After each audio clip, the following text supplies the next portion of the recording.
Hey there, today we're going to look at how to set up Anki for the MCAT. We're going to look at how I used it to score a 520 and how I recommend students to use it so that they can get the most out of it, to avoid common mistakes, common pitfalls I see, and to truly learn the most. So let's get right into it. The first thing we want to talk about is actually going to be the science behind Anki.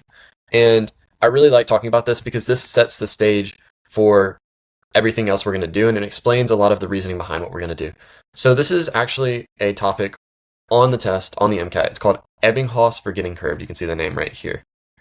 And Ebbinghaus was a scientist, and he studied how people remember and retain information. So this first curve on the left is kind of what he found. So if you teach somebody a topic one day, of course they're going to remember 100%, almost all of it, right after you learn it, right? But what he found is that the next day, if you ask them, they're going to forget a decent chunk of it. So on this graph, they're saying almost 50%, right?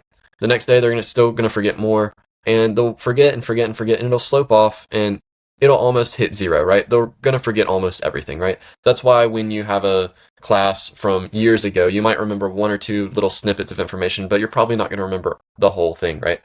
Unless you did what we're about to look at, which is constant review. So what the studies and the science have shown is that, yes, when you first learn something, your memory is going to drop off, right? It's going to go down. But how can we counteract that, right? We want to remember for the long run. We want to know all the amino acids forever. So what we need to do is we actually need to review. So in this example on the right, you can see it's going to be much better than the one on the left if we review. So what we see is that after one day, right, we're at 80%. So we've forgotten about 20% of our information. So let's pretend we don't touch the material, we just let it go, right? It's going to keep going and going and going all the way down close to zero like we talked about, right?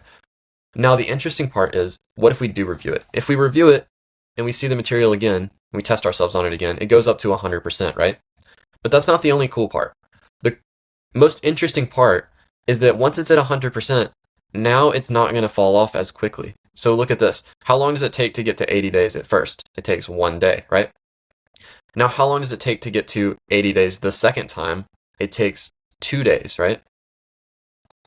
And that's the key difference here. And now to get to 80% the third time we review it, it takes 3 days. So it takes longer and longer to forget the information, and it takes longer and longer before you have to review the information. Eventually, the curve that we forget on should be pretty flat, right? That's going to mean we remember everything forever. So I like to show this and illustrate this because it shows a good point, which is that if you use Anki, if you use flashcards, if you use spaced repetition, which is what this is, if you use spaced repetition where you repeat the reviews every certain amount of time, if you only do the new cards and you only learn the new cards and then you let it all fall off, it doesn't matter. The key to Anki and the key to all of this is the scheduled reviews, consistently doing them, and not letting information go past this threshold of forgetting where you might forget it forever, right? So something I'll see very often is people use Anki and they like the flashcards, so they run through them and they do a ton of new cards. But they do so many new cards that when they have 1,000 reviews the next day, they can't get through it, right? So they do a couple of the reviews and a couple of the reviews. And what they're doing is they're just letting more and more information go down, right? So we're going to look at how to avoid that when we set up the settings. And I think this is something I don't see a lot of people talk about, right? You want to set your new cards to a low number so that you can consistently do reviews over time so that you can actually learn the information. And it's something I see all the time, so we'll look at how to avoid it. To get Anki in general, you're going to go to this website and you're going to download it. And you download it, install it on your computer, right? I have mine right here. So you'll open it up. It'll probably ask you a couple questions. You can kind of just click through them. And then you'll have this just default deck, nothing in it. And yours might look slightly different, but it should be pretty similar. So we're going to look at the 2 decks I recommend. We go to Anki Web, which is just this website. So if you Google Miles Down Anki deck, it'll pop this one up. You go here, and there should be a link to download it. So you'll just download it like that. And then you'll also go to Google and you'll search up percentile Anki deck, and you'll Google that one, and you can download that one as well. So the Miles Down is going to serve as the science cards. So these would be your flashcards for science, and that's Chem Phys, Biochem. The percentile will serve as your Psych Social cards, right?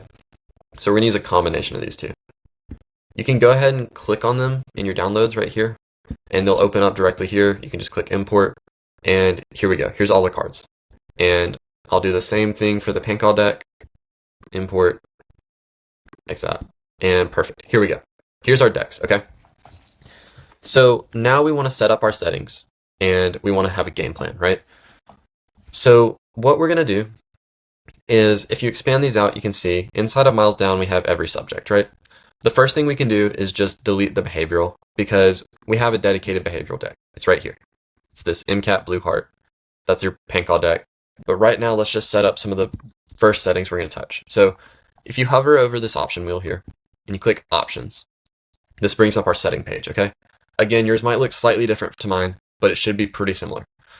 So the first thing we're going to do is, right now we're set to default. So these are some of our presets, and we're set to default, okay? And right now you will only have default. So what we're going to do is we're going to set new cards per day to 9,999, right? So that'll be just all of them. Obviously, if you've been following so far, we're not going to do all the cards, right? We're going to set it so that you do some of the cards. But for now, we're going to set this all the way up, and we'll see why in a little bit. Something else we can change is learning steps. We can just set to 15 minutes, 15M. Same for relearning steps, 15M. Two more things we want to change. So the first one is display order, new review order. This is why I like to show the science behind it. What this does is, this is going to show you all of the cards you need to review before you ever get to touch new material. That sounds like it's not fun, and it sounds like it would slow you down. And it's not fun, and it does slow you down. But if you're really trying to learn the material, if you're really trying to get it down, this is how we do it. So we're going to do new review order. We're going to do show after reviews. That makes the reviews show first. And then the last thing we're going to do is we're going to turn on this FSRS. This is just an extra algorithm. It's pretty modern and updated, and you don't have to worry about the details of this one, but you can just turn it on, and you can click optimize, and it probably will say it's currently optimal. And then you can just click save. And there we go. The difference now is we can see all the cards, right? So there's about 4,000 cards you're going to be working through. And about 4,000 cards I worked through, right? So how do we structure this? Because obviously you're not going to do 4,000 cards in a day. So the way we want to structure it is, I would recommend doing between 50 to about 120 cards per day, okay? 50 is on the lower side, 120 is pretty extreme. That's going to take a lot of time, right? And depending on your study schedule, so say you have 3 months to get through Anki, that's 90 days, right? So we're going to have 4,200 cards divided by 90 days. It's about 50 cards per day, okay? Let's say that somebody wants to try to get through it in 60 days, 70 cards per day. We'll structure it as if it was a 60-day Anki schedule, and you can obviously keep moving through the Anki past that. There will still be reviews, but this will get you through all the new cards in 60 days, okay? So we're aiming for 70 cards. So how do we set that up? What we're going to do is go to options again. And the difference now is we've clicked on this MCAT blue heart, right? This is the percentile deck. And instead of changing anything here, what we're going to do is we're going to go over to this arrow beside save, and we're going to click clone preset. And then we'll type in the name of what we're messing with. So maybe percentile, or you could type psychsocial, it really doesn't matter. And we'll click OK. And here we go. Now we have a new setting that's only used for this one deck, okay? So let's look at how many cards we have. About half of the cards are psychosocial cards, right? So if you wanted to do 70 cards total, half of that would be 35. So let's set this to 35 cards per day, and we'll save it. There we go. So now we're going to have 35 new cards every single day, and it's just going to pull from every subject, but it's going to go in order. So you'll see these in the order that they would be presented in, say, like Khan Academy or something like that. And then we're going to do the same thing here.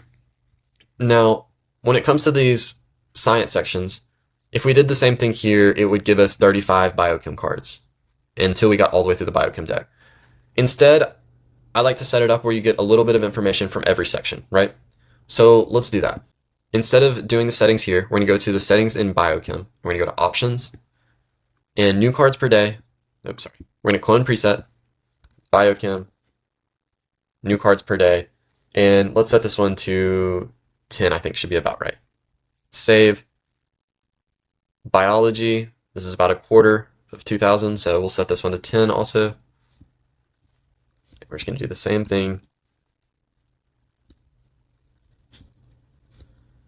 This equations one, there's only 90 cards, so you can set this to like a crazy low number if you want. You can just set it to like 4 or 5, right? That way you only get a couple equations every day. Gen Chem, this is a small number, so we'll set this to 5. We'll set all the rest of these to 5.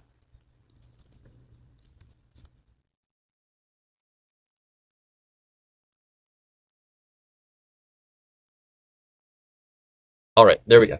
So now we have all the numbers set for every subject for our psych soc, and the cool part now is you can see all the cards are being pulled up into this parent deck, right? This miles down. So now every day we're going to get 40 new cards. It's going to be 10 biochem, 10 biology, 4 equations, 5 of each of these, right?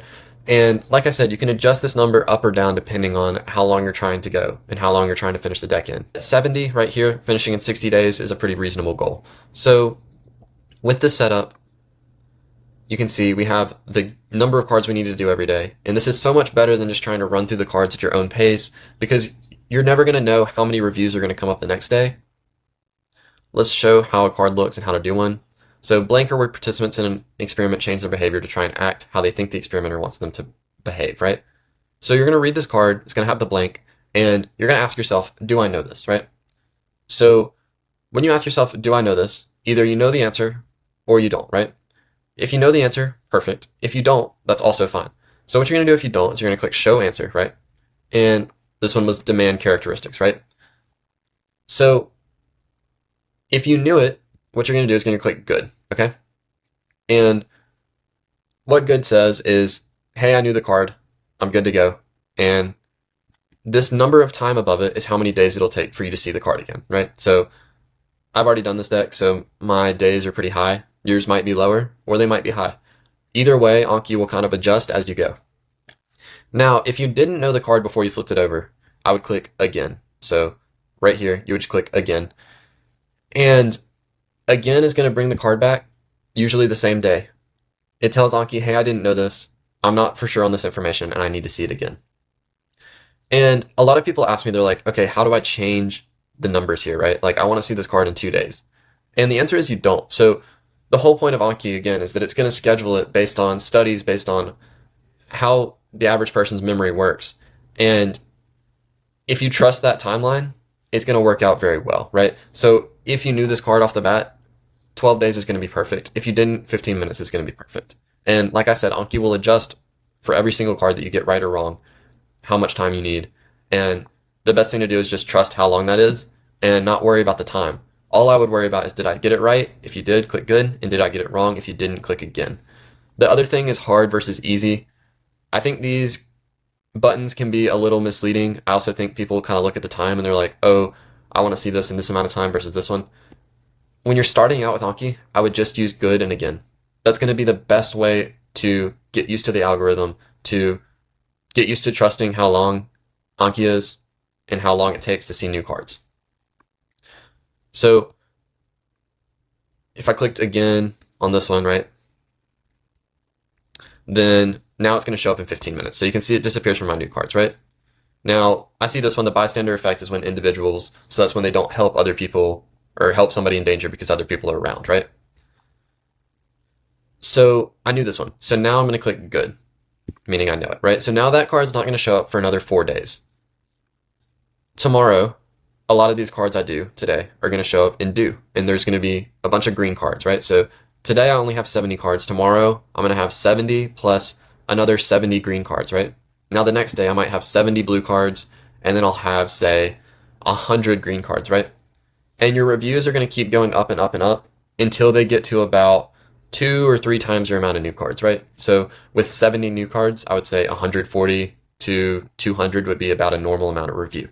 And that's to illustrate the point of why we don't want to do too many cards in one day, because the reviews keep going up and up, and you don't want to overwhelm yourself by doing too much today so that you don't have enough time tomorrow, right? So this has been just a general overview of kind of how Anki works, how to set it up. You can see it's really easy now. You don't have to worry about, I wouldn't worry about suspending things. I wouldn't worry about even doing the chapters. I would just go down in order.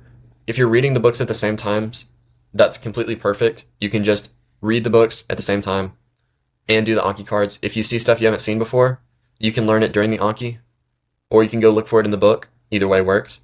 but I guarantee you the book will catch up in just a couple days. It's not a big thing to worry about. So I wouldn't worry about suspending. I wouldn't worry about chapters. I would just go through the deck like this, 70 cards per day, 100 cards per day, 50 cards per day, match it up to your timeline. And then the last thing is daily consistency is the most important, right? So when we go back to that graph, the graph doesn't work if you skip a day, because if you skip a day, you're going to be right here now or here. And all those cards are going to pile up. And this system doesn't work if you skip days, because now you're going to have 70 cards, but you're going to have 400 cards to review instead of 200, right? And it's going to make everything so much harder. So do it every day. If you absolutely can't get to it, I would encourage you to try to get through the most reviews that you can. So that's the green cards, right? Don't worry about doing the new cards that day, but just get through the review cards. And that's why we set it up so that you have to do the reviews first. So if you're absolutely behind, do the reviews. You can leave the new cards for tomorrow, but don't let your reviews pile up. Don't skip days on the reviews, because that's just 200 facts of information that you're going to forget 10% of or 20% of, and it's going to matter and it's going to set you behind. So try to do it every day, at least the reviews. Hopefully it makes more sense. If you have any other questions, feel free to ask them in the comments. And I hope this helps. I'll see you in another video. Good luck. This helped me. I hope it helps you.